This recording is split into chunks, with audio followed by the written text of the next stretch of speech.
You're listening to World of WWE, a WWE podcast. Hey guys, you're listening to World of WWE, a WWE podcast. I'm Ant.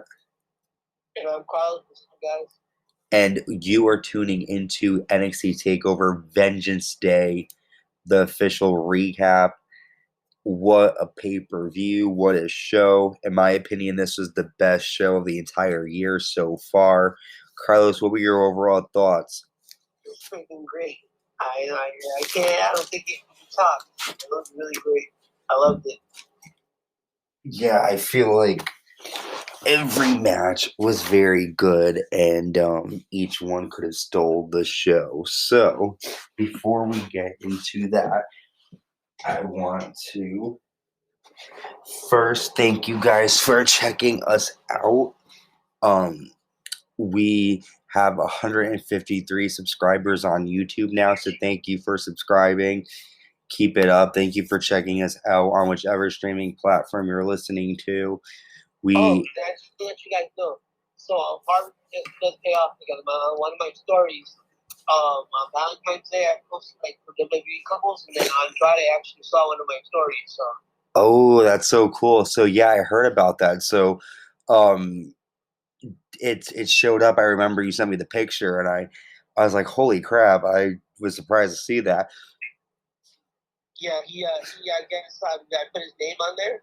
And I guess he saw him, and then he on my story view to show his face.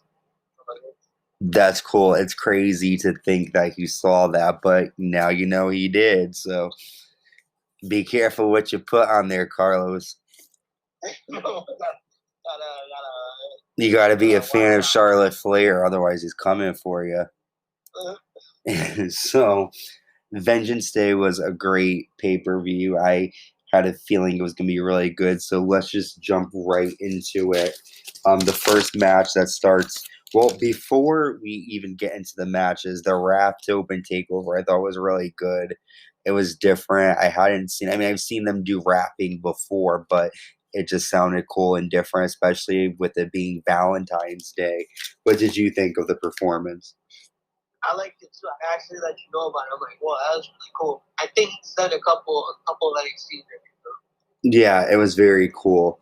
I also noticed the cool retro stage they did to the old Vengeance Day pay-per-view with the V in the middle and the circle. They used to do that all the time. I really like Triple H running this because he's speaking to the inner child in me of having the nice stages and the sets and the themed pay-per-views, and I love it. So I was excited to see that. It gives another piece of excitement. I don't know about you, but whenever I know a pay-per-view is coming on, I really wonder what the stage is going to look like in this set because I'm weird. But the first match that opens up the pay-per-view is the Women's Dusty Cup Finals. The team of Ember Moon and Shotzi Blackheart taking on Dakota Kai and Raquel Gonzalez. Now, I took some notes here on moments from the match that I thought were cool and stood out. So I thought there was a lot of nice tag action. There's a nice spring shot splash to Raquel Gonzalez by Shotzi. Shotzi Blackheart goes for a Hurricane Rana onto Gonzalez, but Gonzalez holds on and slams Shotzi into the cage barricade. Ember Moon hits Raquel with an Eclipse, but Kai distracts the referee. Shotzi hits a really cool, nice sliced bread off the top rope. Shotzi holds on to Dakota Kai.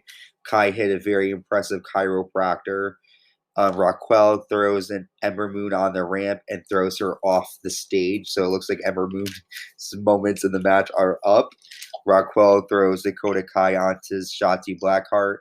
And then Raquel hits a huge one-arm power slam, pinning Dakota Kai for the win.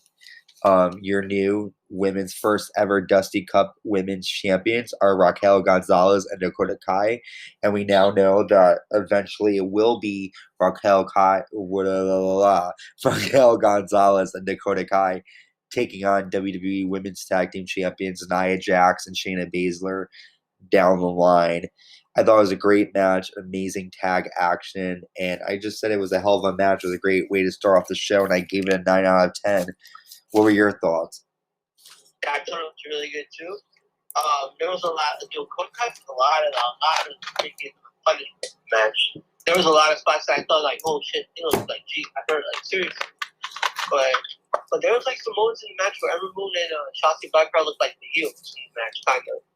Like they're like getting on her so bad that they actually look like the heels. So, like I enjoy it.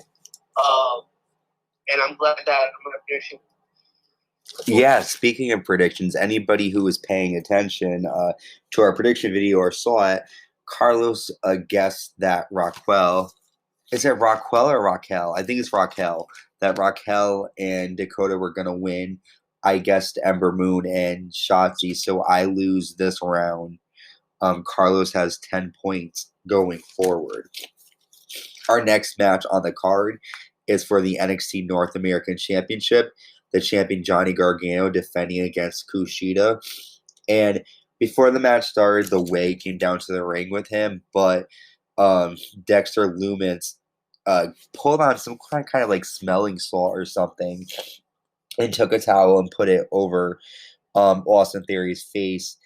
And Candice and Indy and Johnny are just confused on stage when they don't see Theory. So Johnny tells Indy and Candice to go look for him. The match starts off really good. Kushida hit a really nice Tiger Driver outside of the ring into an armbar. Cool chicken wing suplex to Johnny Gargano. Johnny Gargano hit a really nice looking chokehold on Kushida. There's a lot of cool back and forth pinfall attempts. Kushida hit a really hard hitting kick to Johnny Gargano's head. A bridge suplex for a close 3 count, but Gargano kicked out. Gargano with a very cool twisting suplex off the top rope and a DDT using the ropes, but Kushida kicks out. Gargano then puts Kushida and the Gargano escape. Kushida escapes and Gargano is in a hoverboard submission maneuver. You hear a fight forever chant from the crowd. Kushida flips Gargano off the top rope and has an armbar on Gargano. He puts his foot on the rope and then Kushida does not let go of the hoverboard outside the ring, but Gargano ends up running Kushida into the barricade. Kushida with a running kick to Gargano outside. And then Gargano hits one final beat on the ramp and then hits one final beat in the ring for the win. I thought this was an amazing match. Kushida looked his best I've ever seen him tonight. Gargano put on a hell of a match. Great wrestling. 10 out of 10. I recommend everyone watching that match. A lot to unpack there, but what were your thoughts? I thought it was the best match of the night for me. In my opinion, best match of the night. I like the back and forth action.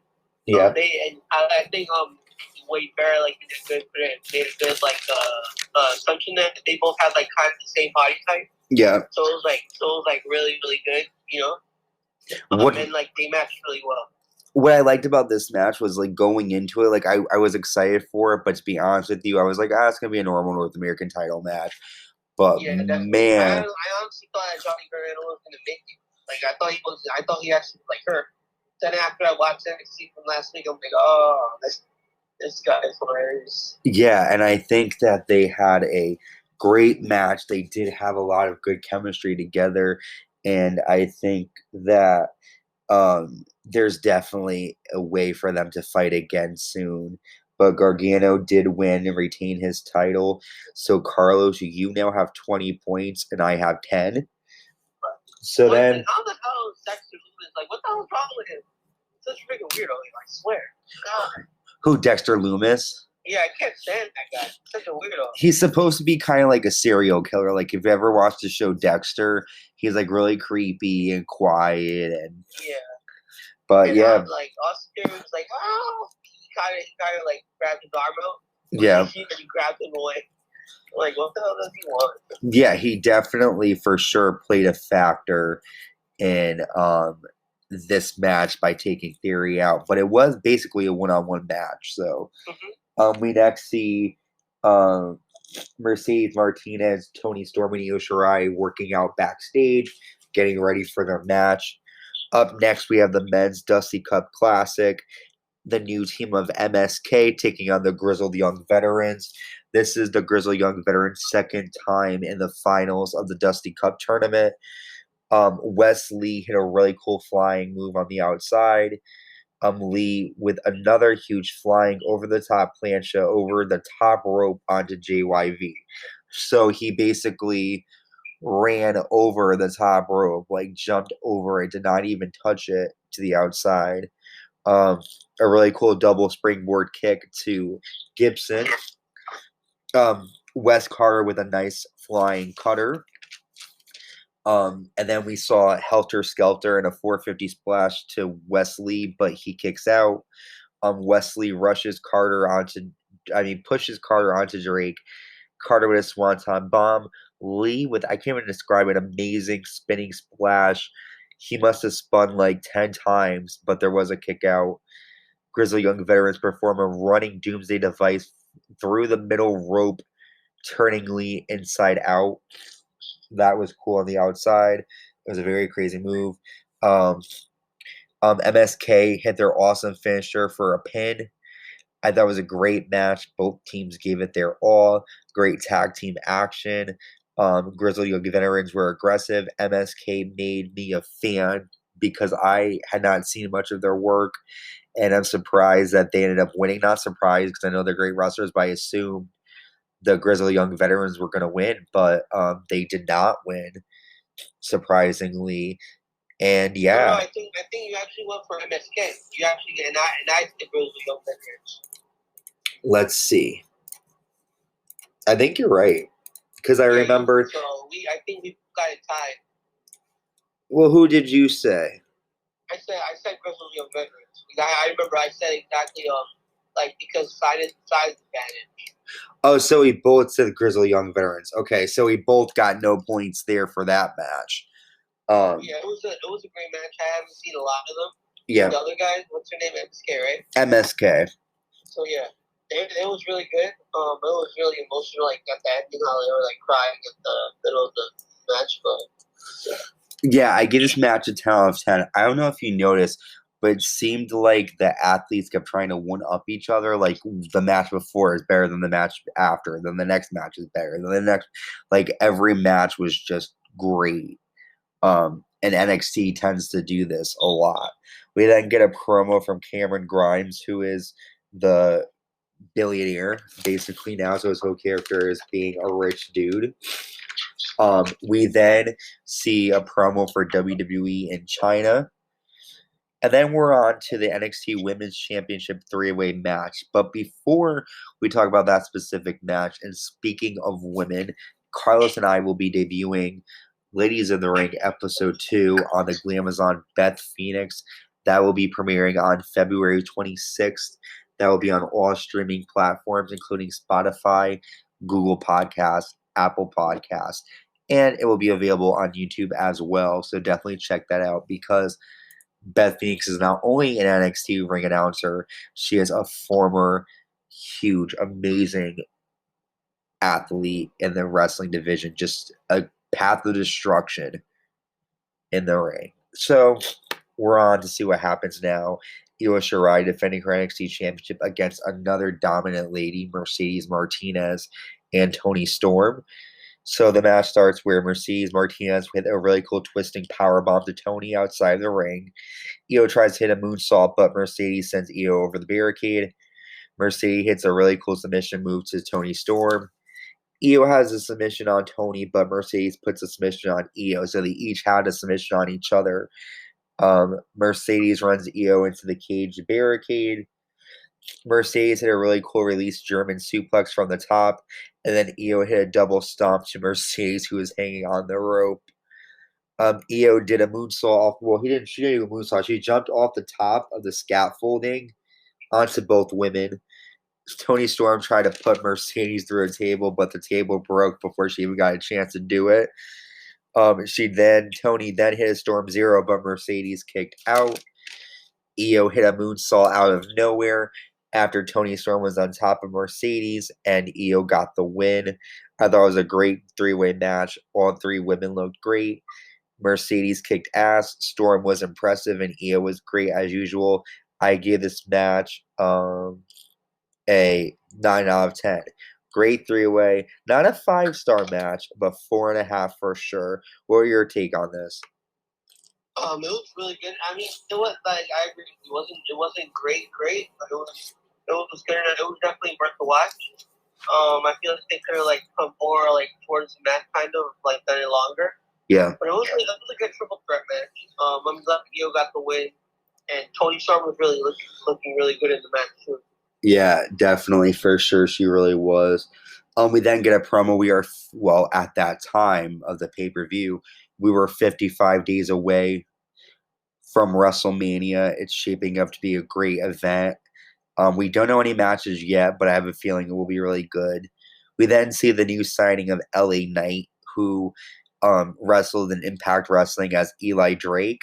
He basically tells the pre-show that everyone with a title needs to keep their eye open for him. So LA Knight, newest signing to NXT. Before we cover our main event, I just want to go over some of the cool events and episodes dropping pretty soon. Our Elimination Chamber prediction episode will be dropping the night before Elimination Chamber. So this Saturday, February 20th, 2021, Carlos, Dan, and I will be giving our predictions for Elimination Chamber. And then, of course, we have our Elimination Chamber recap video, which will be dropping February 25th. That will be available on all streaming platforms and YouTube. And then next month we'll get into March. A lot of stuff going in. February seemed like a long month, but it went by pretty fast. So be on the lookout for all those episodes dropping soon. Okay, we are here where everyone came for. The match that's a decade in the making. The NXT Champion Finn Balor defending his title against Pete Dunne. There was a lot of submissions holds to start off the match. There's a lot of good back and forth action. Pete Dunne countered the coup de grace with a triangle chokehold, which looked impressive. We saw Pete Dunne crack Finn Balor's fingers, which is a move that he tends to do a lot. A bunch of times during the match. Yeah, he did this numerous times. You're right. But Pete Dunne hit a bitter end, but Balor kicked out of it, and then Dunne stomped on Balor's fingers. There was an impressive move to Pete Dunne, but he kicked out of it. Pete Dunne again bent Balor's fingers. Like we said, he did this numerous times throughout the match. Balor rips out Pete Dunne's mouth guard and then hits a coup de grace. And then Finn wins the match after a 1916. I thought it was a great match. Amazing submission holds. Dunne gave it his all, but Finn Balor got the win. To be honest with you, I gave it an 8 out of 10. A lot of people thought this was amazing. I thought it was great. I'm not much of a technical fan, but I can respect what they do, and they gave it their all. It's actually not an 8. I gave it a 9 out of 10. I'm sorry. My handwriting is sloppy. But yeah, I thought it was a good match, and I gave it a 9 out of 10. What did you think of the match? I thought it was really good too. It's just it was a little something. I think something was missing. I don't know what exactly, but yeah, I agree. It wasn't like it was great. Don't get me wrong. It's just like I wasn't really feeling the whole. I don't know. Maybe it's just me, but I'll give it like a 7 out of 10, 8 out of 10. I don't know. It was great. I know it was, but no, I agree. Listen, I'm not too big of a fan. I mean, there's people who live I love both of them. I don't really know he did really good, and I've always been a fan of Finn Balor since day one. He's one of my favorites too. But it's just I don't know. I just wasn't really in it. Into it. No, and like it was a good match for what it was, but there are people like, I'm like you. I don't really care so much for the holds and the submissions. I like more action, but you know what? They gave it their all. You and I both agree they're great athletes. But, I thought the pay-per-view was over until the ending. Oni Lorcan and Danny Burch ran down to the ring to attack Finn Balor. They beat up on him, and then Dunne attacked as well. Pete Dunne then hit a referee, but then the Undisputed Era, they run down. Kyle O'Reilly helps pick Finn Balor up, and Kyle tells Balor to trust us.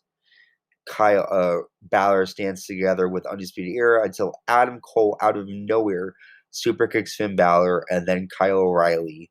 Roger Strong looks on upset, and that is the end of the pay-per-view. That was a great segment.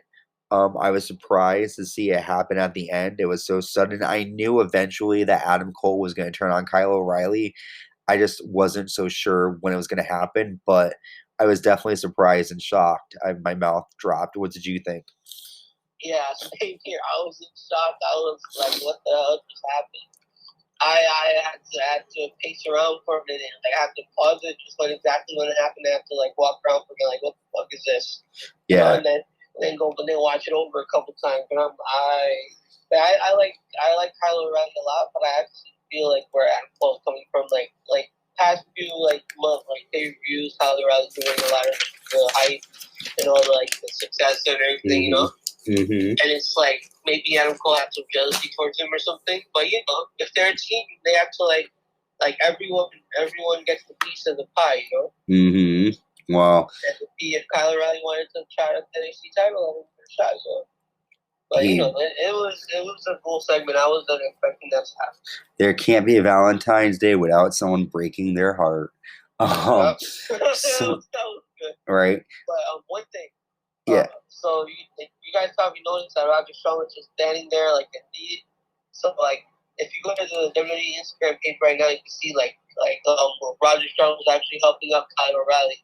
I guess when the thing went up, so you could tell like he was actually siding with Kyle O'Reilly. Oh, that's an interesting little fact. They posted a picture like after like they said, oh, if you can't forget, I'm with you guys. I can't. Vengance Day was really good. And then they showed some little pictures, and then there's a picture of Kyle O'Reilly helping up Roger Strowman helping up Kyle O'Reilly and Finn Balor from the floor, like when they were hurt. Yeah. That's good to know. That's a really interesting fact. So we'll see how that plays out Wednesday on NXT. All in all, I thought this was a great pay-per-view. I gave it a 10 out of 10. I really hope more pay-per-views are like this year. It was really great. And yeah, that was the show. Before we go, I want to thank you guys again for checking us out. Make sure you continue subscribing to our YouTube, World of WWE. Check out our Spotify, Apple Podcasts, Google Podcasts, Anchor, Radio Public, all of those sites for our podcast. And yeah, thank you for checking us out. Carlos, where can they check you out? You can find us on World WWE on Instagram, and you can find me all about WWE on Instagram. Make sure to leave like, comment, and talk to us, you know? That's right. We're going to talk to you guys. We like communicating with you guys. So yes, definitely check us out. And we will see you next with NXT this Wednesday. Be safe, and we will see you soon. Bye. Bye, guys.